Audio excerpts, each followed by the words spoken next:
Hello guys, ഇന്ന് ഞാനിവിടെ prepare ചെയ്യാൻ പോകുന്നത് ഒരു മീൻകറിയാണ്, ഒരു അടിപൊളി മീൻകറി. അതിനായി ഞാനിവിടെ എടുത്തിരിക്കുന്നത് ഇഞ്ചി, വെളുത്തുള്ളി, ചെറിയ ഉള്ളി, കേരച്ചൂരിയാണ് ഞാനിതിന് വേണ്ടി എടുത്തിരിക്കുന്നത്. തേങ്ങ. നമുക്ക് ചട്ടി അടുപ്പത്ത് വെക്കാം. അതിലോട്ട് ചൂടായി വരുമ്പോഴത്തേക്കും വെളിച്ചെണ്ണ ഒഴിച്ചു കൊടുക്കാം. ആവശ്യത്തിനായി വെളിച്ചെണ്ണ ഒഴിച്ചു. ഇനി നമ്മൾ ഇതിലോട്ട് വെളുത്തുള്ളിയാണ് ഇട്ട് കൊടുക്കുന്നത്. വെളുത്തുള്ളി ഇട്ട് കൊടുത്തിട്ടുണ്ട്. ഇനി നമുക്ക് ഇഞ്ചി ഇടാം. ഇഞ്ചിയും വെളുത്തുള്ളി ഇട്ട് ഒന്ന് സോട്ട് ചെയ്തെടുക്കാം. ഇനി നമുക്ക് നമ്മൾ അരിഞ്ഞു വെച്ചിരിക്കുന്ന ചെറിയ ഉള്ളി, ഒരു 10 ചെറിയ ഉള്ളിയോളം ഞാൻ എടുത്തിട്ടുണ്ട് ഇവിടെ, അതും ഇട്ടൊന്ന് നന്നായിട്ട് വഴറ്റി കൊടുക്കാം. ഇതൊന്ന് വഴഞ്ഞു വരുമ്പോഴത്തേക്കും നമുക്ക് ആവശ്യമായ ഉപ്പ് ചേർത്ത് ഒന്നും കൂടെ സോട്ട് ചെയ്ത് കൊടുക്കാം. എന്നിട്ട് നമ്മളിവിടെ എടുത്ത് വെച്ചിരിക്കുന്ന തേങ്ങ ഇട്ട് നന്നായി ഇളക്കി എടുക്കണം. നമ്മൾ വറുക്കുവാണ്. അത് നന്നായി ക്രിസ്പിനെസ് ആവുന്നത് വരെ നന്നായി വറുക്കണം. കളറൊക്കെ മാറി വന്നിട്ടുണ്ട്. ഇനി നമുക്ക് തേങ്ങ ഇപ്പം നല്ല ക്രിസ്പായിട്ട് വന്നിട്ടുണ്ട്. ഇനി നമുക്ക് ഇതൊരു പാത്രത്തിലോട്ട് മാറ്റി വെക്കാം. ഇനി ആ ചട്ടിയിൽ തന്നെ നമുക്ക് കുറച്ചും കൂടെ എണ്ണ ഒഴിച്ച്,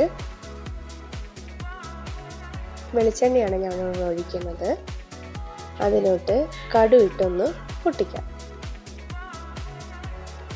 ഇനി പൊടികളാണ് ഇട്ട് കൊടുക്കുന്നത്. മല്ലിപ്പൊടി, മുളക് പൊടി, മഞ്ഞൾപ്പൊടി. ഇത് 3 പൊടികളും ഇട്ട് അതിൻ്റെ പച്ചച്ചവ മാറുന്നത് വരെ ഒന്ന് നന്നായി ഇളക്കി കൊടുക്കുക. അതിൻ്റെ കളറൊന്ന് നന്നായി മാറി വരണം. അപ്പോഴാണ് ഈ കറിക്ക് നല്ലൊരു ടേസ്റ്റ് വരുന്നത്. ഇത് ഞാനിവിടെ എടുത്തിരിക്കുന്നത് പുളിയാണ്, കുടംപുളി വെള്ളത്തിലിട്ടിട്ടുണ്ട്.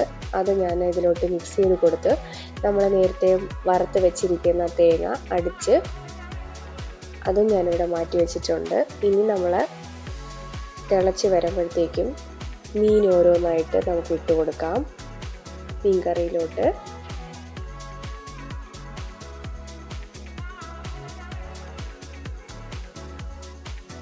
ഇനി പതുക്കെ ഒന്ന് മീനൊന്ന് ഇളക്കി കൊടുക്കാം. നമുക്ക് അരച്ച് വെച്ചിരിക്കുന്ന അരപ്പ് ഈ മീൻ കറിയിലോട്ട് ചേർത്ത് കൊടുക്കാം. ചേർത്ത് കൊടുത്തിട്ട് അതിന് ഞാനൊരു 2 സ്പൂൺ ചൂടുവെള്ളവും കൂടെ ചേർത്ത് മിക്സ് ചെയ്ത് ഈ കറിയിലോട്ട് ഒഴിച്ചിട്ടുണ്ട്. ഇനി പതുക്കെ ഒന്ന് ഇളക്കി കൊടുക്കാം. മീനൊന്നും പൊട്ടിപ്പോകരുത്. പതുക്കെ ഒന്ന് ഇളക്കി എല്ലാ മീനുകളും നന്നായിട്ട് കറിയിൽ മുങ്ങി കിടക്കുന്ന രീതിയിൽ വേണം നമ്മളത് ഇളക്കി കൊടുക്കാനുള്ളത്. ഇനി ഞാനിവിടെ ഉലുവപ്പൊടി ചേർക്കുന്നുണ്ട്.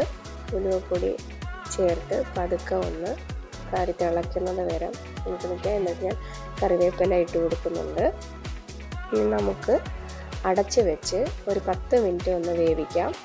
ഇടയ്ക്ക് ഞാനൊന്ന് തുറന്ന് നോക്കുന്നുണ്ട്. എന്നിട്ട് നമുക്ക് ഒന്നുകൂടെ അടച്ച് വെച്ച് ഒന്ന് വേവിക്കാം. ഇനി വന്നിട്ടുണ്ട്, എണ്ണയൊക്കെ നല്ല തെളിഞ്ഞ് കാണാം. നമ്മളെ കറി സെറ്റായിട്ടുണ്ട്. ആ കറി കാണുമ്പോൾ തന്നെ അറിയാം മീൻ കറി എത്ര ടേസ്റ്റി ആണെന്ന്. നല്ല മീൻ കിട്ടിയാൽ അത്രയും നല്ലത്. അപ്പം നമ്മളെ കറി റെഡി ആയിട്ടുണ്ട്. എല്ലാവരും ട്രൈ ചെയ്യുക. ഇഷ്ടമായെങ്കിൽ സപ്പോർട്ട് ചെയ്യുക.